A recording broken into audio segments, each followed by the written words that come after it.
আরমান আমার কাজিন, আমরা তার বিয়ের জন্য মেয়ে দেখতে আসছি। হুট করেই সে একটা মেয়েকে পছন্দ করে ফেলে। মেয়েটা আমরা খুব গরিব, ওর নাম অন্তরা। অন্তরাকে যতটা না দেখছি তার চেয়ে বেশি দেখছি অন্য একটা মেয়েকে। তাহলে মেয়েটা কে? না বাবা সুপ নাও। উনি কে?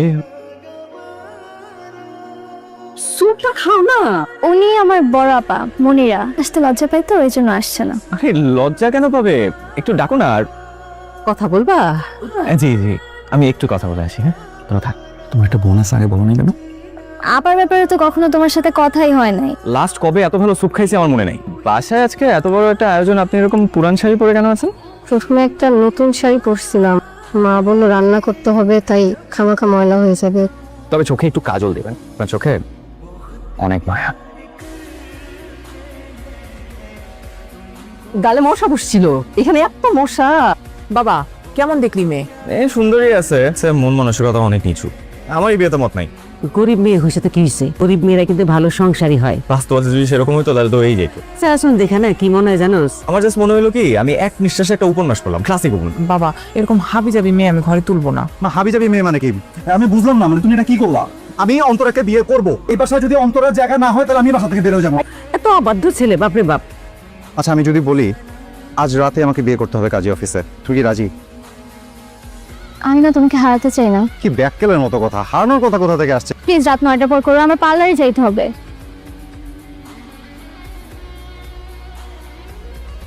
অন্তরাকে নিয়ে রাতে বাসায় আসে আরমান। আমার শুধু মনিরার কথা মনে পড়তো, তার সাথে দেখা হয়নি। হুট করে একদিন হাঁটতে হাঁটতে রাস্তার এক কোনায় মনিরার সাথে আমার দেখা হয়ে গেল। হাই, আপনি আমাকে চিনতে পারেন না? আমি কবির। ওহো, কেমন আছেন তো? আছি ভাই। অন্তরা অন্তরাও ভালো আছে। আমার কথা বলে? বলো তো। সরি, আমি মিথ্যা কথা বলছি। ও বলেন আপনার কথা। আপনি এখানে একা দাঁড়িয়ে কি করছেন? স্যান্ডেল ছিঁড়ে গেছে, সামনে একটা মুচি আছে, চলেন ঠিক করে নিয়ে আসি। কিভাবে যাবো? হাঁটতেই তো পারতেছি না। এক জোড়া নতুন স্যান্ডেল কিনে নেন, আমি নিয়ে আসি। বাজেট নেই মাসে। আপনি চাকরি করেন? একটা স্কুলে পড়াই। আপনি কিছু মনে না করলে আমি আপনাকে এক জোড়া স্যান্ডেল গিফট করি। আপনাকে অনেক ধন্যবাদ। যাই হ্যাঁ তাহলে। ইয়ের সাথে দেখা হয়েছিল বুঝছো, মনিরা। মনিরাকে? আরে ভাবি বড় বোন, আপা কিছু বলছে? হ্যাঁ বলছে তো, জিজ্ঞেস করছে তুমি ওনার কথা জিজ্ঞেস করো নাকি। আমি সত্যি কথাই বলছি, তুমি ওনার কথা একবারও জিজ্ঞেস করো না। আপনি এরকম কেন বলেন তো? সত্যি কথা বললে কি দোষ হয়ে যায় নাকি? শুনো, এসব নীতি কথা এখন বইয়ের পাতায় বেশি ভালো লাগে। কবির ভুল কি বলছে? ঠিকই তো বলছে। অন্তরা তো কখনো তার বোনের কথা কিছু বলে না, ও তো আমার পাশে এসে কখনো বসেও না। আমার অবশ্যই এতে কোনো যায় আসে না। স্যার তোমার ছেলেটা এত বুদ্ধিমান কেমনে হলো বলো তো? কবিরই আমার শান্তির জায়গা। ঠিকই বলছে। আরমানও খুব ভালো ছেলে। এরকম ছেলে যেন মানুষের ঘরে না হয়। আমার না মাইটারে খুব দেখতে মন চাইতেছে, আমি কোন না বাসায় আসতে। বলবো দাদি। দাদি একটা মেয়ে এতটা ধৈর্যশীল কেমনে হয়? মেয়ে যাতে হলো সোনার টুকরা, যত পূর্বে তত খাঁটি হবে। এই দৃশ্য দেখে না দাদি আমার না খুব খারাপ লাগে। মায়া তো খুবই ভালো জিনিস, মায়া হলো ভালোবাসার বীজ। কোনো একদিন নিয়ে আসবো, তুমি দেখো কি পরিমাণ দায়িত্ব মেয়েটার উপর। নিয়ে আসো। কি করবি? বিদেশ থেকে তো চাচা রাইসা যদি বলে এবারে ছেড়ে দেন, তারাই থাকবে, তখন কি করবি? অন্য একটা পথ খুঁজে বের করা দরকার না? কি আর করবো, রাস্তা থাকবো। তুই একটা ব্যবস্থা করবি না? তুই সংসারের বড় মেয়ে না? আচ্ছা মা, আমাকে দুনিয়াতে আনছো কেন? হ্যাঁ, এত কিছু দায়িত্ব আমি নিতে পারবো নাকি আমি জানি না। কতদিন ধরে বলতেছে একটা ইলিশ মাছ আন, তো শাকলতা পাতা দিয়ে ভাত খেতে আর ভালো লাগতেছে না। ইলিশ মাছ খাইতে হলে ইলিশ মাছের মতো বেতন দরকার হয়। এই কষ্ট করে সংসার চালায়, রিক্সা ভাড়াটা পর্যন্ত থাকে না। প্রতিদিন একটা ছেঁড়া স্যান্ডেল পরে স্কুলে হেঁটে যাই। তো আমার স্যান্ডেল পরে যাস? আমারও তো ইচ্ছা করে যে আমি একটু শান্তিতে ঘুমাই, আমাকে ভরসা দিক। আমরা তোরে ভরসা দেই না? না মা, দাও না। আমি মরলেই সবকিছু শান্তি হয়ে যাবে। আপনাকে বিয়ে শাদী কর, সব ঝামেলা চুইকা যাক। আমাকে কে বিয়ে করবে মা? কিন্তু তোমার দায়িত্ব ছিল একটা ভালো দেখে আমাকে বিয়ে দেওয়া। না, এই দায়িত্বটাও তুমি আমার উপরে দিয়ে রাখছো। অন্তরা তো ঠিক একটা ভালো ঘর দিকে চলে গেল বিয়ে কইরা, তুই কেন পারিস না? অন্তরা মেঘ আর আমি বৃষ্টি। ভুল হয়ে গেছে, মাপ চাই, আল্লাহর রাস্তে মাপ চাই। তুই কি খালি একলাই কষ্ট করস? আমরা কষ্ট করি না?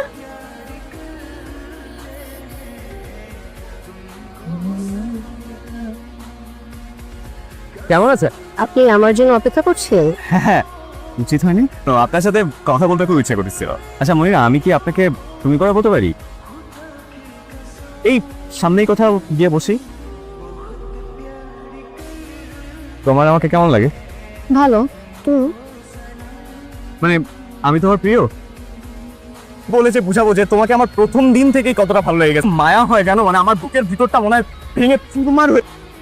কি হচ্ছে আপনার? সরি, কোনো একদিন খেতে যাবো না। হ্যাঁ মানে আন্টি আসসালামু আলাইকুম। ওয়ালাইকুম আসসালাম। কি বাজার করতে আসছেন নাকি মানে অন্য কোনো কাজ? আয়সা কি লাভ, বড় মাছ তো আর কিনতে পারি না। কতদিন আগে একটা ইলিশ মাছ খাওয়ার ইচ্ছা হয়েছিল। মনে না করলে আমি আজকে ইলিশ মাছ কিনে দিই। অবশ্যই মনে করব, আমি কার কাছে ধার নিই না। চুপ থাক না। কি আপনারা এখানে একটু দাঁড়ান, আমি মাছ কিনে নিয়ে আসছি। আপনি একটু আমার সাথে এদিকে আসেন। কি করতেছেন আপনি এগুলো? হ্যাঁ, আমি কিন্তু খুব লজ্জা পাচ্ছি, আমি কিন্তু খুব রাগ করবো। আমি মাছ কিনবো না, কিন্তু তুমি প্লিজ আমার উপর রাগ করো না। মায়াবত কি আপনার একার আছে, আর কারো নাই?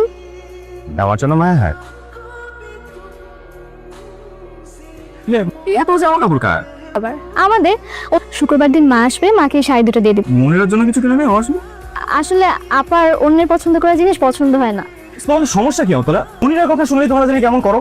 আমি তো দেখছি আপার কথা উঠলে আপনি যেন কেমন করেন। আর আপাকে গিফট দেন দেখে সবার একদম গায়ে লেগে গেছে। কথার উত্তর না দিলেও হয়। কি সুন্দর বাড়ি ঘর, কত ভালো ভালো খাওয়া দাওয়া, অনেকখানি নিশ্চিন্ত হইলাম। আজকে আগ পর্যন্ত কি অনিশ্চয়তা ছিলেন নাকি? তো একটু দুশ্চিন্তা ছিলই বাবা, আমার জন্য চিন্তা করে। ও তো আমার ভারী লক্ষ্মী একটা মাইয়া। মনিরা থেকে বলো কি? মনিরের সাথে কেন তুলনা করতে হবে? কার অবস্থান কোথায় সেটাই বোঝার চেষ্টা করছি। আপনি মনিরাকে আনেন নাই কেন? এগুলি মনিরা পছন্দ করে না তো। আপনি পছন্দ করেন? বেশি কথা বলি। আচ্ছা, খাবার তো অনেক আছে, মনিরার জন্য প্যাক করে পাঠিয়ে দিই অন্তরা। আপা এসব খেতে পারে না, গ্যাস্ট্রিকের সমস্যা। আর কি হলো? মনিরার জন্য নিয়ে যাচ্ছি। কারো কোনো সমস্যা? তুমি কিন্তু বৈশা থেকে মনে খাওয়া দিয়ে এসো। কি হচ্ছে, কোনো সমস্যা? আসলে ভিতরে আসেন, বসেন। আচ্ছা, তোমার কি আমার জন্য মায়া হয় না? কেন জোর করতেছেন? বলো না প্লিজ। অনেক মায়া হয়, কেউ একজন আমার জন্য এত করতেছে। তোমার জন্য খাবার নিয়ে আসছি। চা খাবেন? মনিরা, কালকে আমার সাথে একটু ঘুরতে যাবা? মা যদি জেনে যায়? উনি কিভাবে জানবে? কিভাবে আমি সব জেনে যাই। কি করবেন উনি? আমাদের সবার জীবনে দুঃখ কষ্ট থাকে, সেগুলা কি ইগনোর করে অনেক বেঁচে থাকতে হয়। মানে মাঝে মাঝে খুব খারাপ লাগে, ভয় লাগে, কিন্তু রাতের বেলা লাইট জ্বালায় ঘুমাইলে মা এসে বলে বিদ্যুৎ বিল বেশি আসবে। কারোর সাথে কিছু শেয়ার করতে পারি না। আমি সবসময় তোমার পাশে থাকতে চাই। আমি তোমাকে ভালোবাসি মনিরা, আমি তোমাকে বিয়ে করতে চাই। আপনি অনেক ভালো, কিন্তু ভাগ্যটা তত ভালো নয়। ভাগ্য মানুষের নিজেদেরই চেঞ্জ করতে হয়। প্লিজ আমাকে না করুন। মা মানা করে দেবে? কেন? আজকে বলতে হবে না।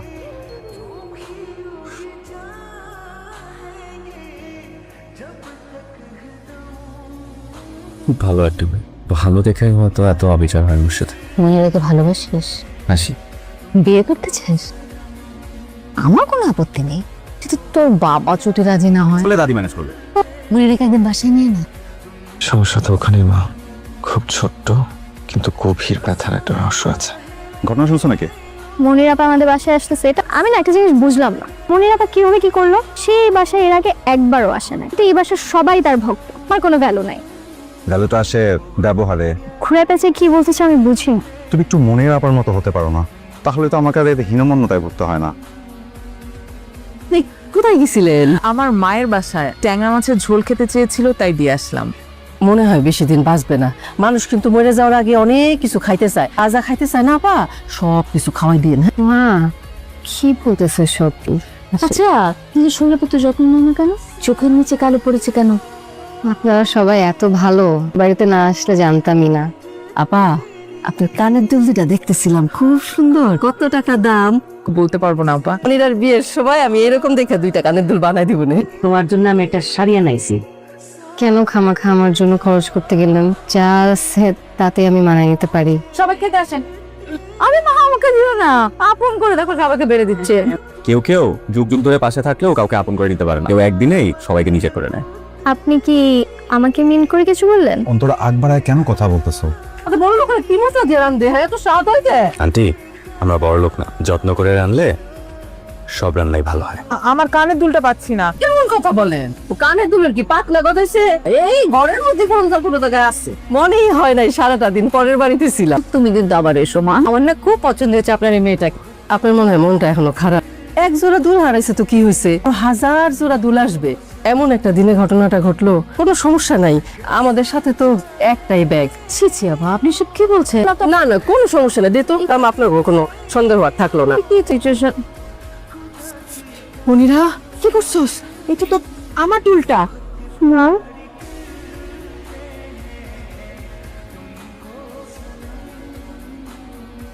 খুবই শখ আছিল কবির রে মনের মতো একটা মেয়েরে বিয়ে করানো। না আসলে ওরা কেমন কিসিমের মানুষ জানে। এখনো বিশ্বাস করতে পারতেছি না। নিজের চোখে জিনিসটা দেখছি, মনিরাই এই কাজটা করছে। তখন বললো না কেন? ছোট মানুষ তো, আর অভাবের মধ্যে বড় হয়েছে। এই ছোট লোক ফ্যামিলির মেয়ে নিয়ে এত চিন্তা করার কিছু নাই। মনিরা তো বাসায় নাই। আমি আপনার সাথে কথা বলতে আসছি আন্টি। আপনাকে একটা প্রশ্ন করবো, আপনি কি উত্তর দিবেন? মনিরা কি আপনার আপন মেয়ে? এটা তুমি কি বললা? আমি অবশ্যই মনিরা আমার নিজের মেয়ে। সত্যি কখনো লুকানো রাখা যায় না। কেউ কিছু বলছে? বলার মানুষের তো অভাব নেই আন্টি। এটা তো আবার একটা গল্প। 6-7 বছর পর্যন্ত আমার কোনো সন্তানাদি হইতেছিল না। আমার বড় বোন শাহিদা সন্তান জন্ম দিতে গিয়ে মারা গেল। সেই সন্তানই মনিরা। 2 বছরের মাথায় অন্তরা হলো। বুঝলাম, আমি মনিরাকে বিয়ে করবো। এটা কি করে সম্ভব? এই বাড়ির 2টা গরিব মেরে তোমাদের পরিবার নিবে, চোর একটা মেরে বিয়ে করবা? হ্যাঁ, আমি একটা চোর মেয়েকে বিয়ে করবো। মনিরা তো অন্য জায়গায় বিয়ে ঠিক হয়ে গেছে। আমি ওই ছেলেদের কথা দিয়ে ফেলছি। আচ্ছা আচ্ছা, মনিরা কি তোমার কিছু বলে নাই? মেয়েটা ছোট্ট মেয়েটা দেখছো? আচ্ছা, বিশ্বাস করেন, আমার না প্রথম থেকেই সন্দেহ হতো, কারণ একজন মা তার মেয়ের সাথে কখনো এইরকম আচরণ করতে পারে না। কিন্তু মনিরা যে আপনাদেরকে কতটা ভালোবাসে, সেই ভালোবাসার মর্যাদাটা আপনাদের দেওয়া উচিত ছিল। অভাবে যে না পড়ছে সে কোনোদিনও বুঝবে না। অভাবে পড়লে মানুষের স্বভাব নষ্ট হয়ে যায়। অন্তরের বাবা যখন মারা গেল, এমন অকুল দড়িয়ে পড়লাম। নিজের স্বার্থ দেখতে গিয়ে, আমার নিজের পেটের মেয়ে স্বার্থ দেখতে গিয়ে অসান হয়ে গেলাম। তোমার যা মন চায় তুমি তাই করো। তাই তুমি মনিরারই বিয়ে করো। তোমার সবসময় তোমাদের সাথে থাকবে বাবা। আপনার একটা কথাও আমার বিশ্বাস হইতেছে না। দেখো, আমি ওদের কথা কোনো কথা বিশ্বাস করিনি, তুমি আমাকে বিশ্বাস করো। তুমি আমাকে মিথ্যা বললা কেন? তোমার বিয়ে ঠিক হয়ে আছে, তোমার মা বললো। মা মিথ্যা বলছে। মা চায় না আমার বিয়ে হোক। তো আবার অন্তরা শ্বশুরবাড়িতে আমি যে থাকি, এটা তো আরো সমস্যা। আমি গেলে সংসারকে দেখবে। নিজের কথা একবার ভাবো। আমি তোমাকে আজকে বিয়ে করব। হ্যাঁ, মা, আমি মনিরাকে পাইছি না। বাসায় নিয়ে না বাবা। আমি বাসায় আসার আগে আজকে মনিরাকে বিয়ে করে নিয়ে আসতে চাই। তোর কি মাথা খারাপ আছে? মনিরা চোর না মা। মনে ওই কানের দুল ঢুকাইছিল অন্তরার মা। আমি চাই নাই মনিরা এই বাড়ির বউ হয়ে আসুক। না, বিশ্বাস করো, আরমান আমাকে সবকিছু বলছে, আমার নিজের চোখে দেখছে। মানুষকে আসলে বিশ্বাস করা খুব কঠিন। তোর যা ইচ্ছা সেটা তুই কর।